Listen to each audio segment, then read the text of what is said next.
இப்போ பாருங்கள், நல்ல டேஸ்ட்டான உருளைக்கிழங்கு பொரியல் எப்படி செய்யுதுன்னு பார்க்கலாம். அதுக்கு பாருங்கள், தாளிக்கிறதுக்கு தேவையான அளவுக்கு எண்ணெய் ஊற்றிக்கலாம். அப்புறம் பாருங்கள், பெரிய வெங்காயம் கருவேப்பிலை சேர்த்து நல்லா வதக்கிடுவோம். பாருங்கள், வெங்காயம் வதங்கிடுச்சு. இப்போ தக்காளி பழம் சேர்த்துக்கலாம். நல்லா ஒரு 3 தக்காளி பழம் சேர்த்துக்கலாம்.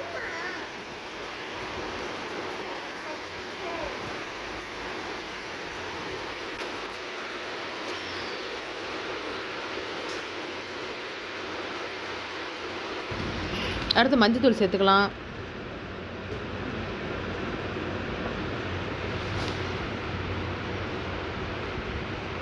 அடுத்து பாருங்கள், மிளகாத்தூள் சேர்த்துக்கலாம்.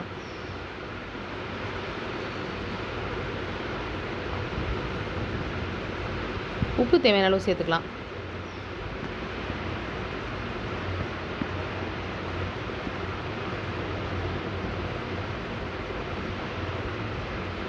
பாருங்கள், நல்லா வதங்கிடுச்சு தக்காளியெல்லாம்.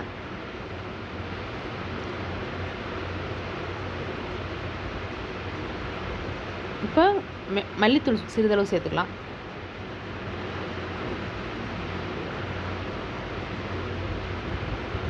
பாருங்கள், எல்லாம் நல்லா வதங்கிடுச்சு. எண்ணெய் மிதந்து வந்துடுச்சு. இப்போ தண்ணி ஊற்றிக்கலாம். கிழங்கு வேகிறதுக்கு தேவையான அளவுக்கு. பாருங்கள், கிழங்கு வந்து தோல் சீவிட்டு கழுவிட்டு வச்சுருக்கிறேன். அந்த பீஸ் ஆட் பண்ணிக்கலாம். இப்போ நல்லா கிண்டி விட்டு மூடி போட்டுடலாம். நல்லா வேகட்டும் கிழங்கு.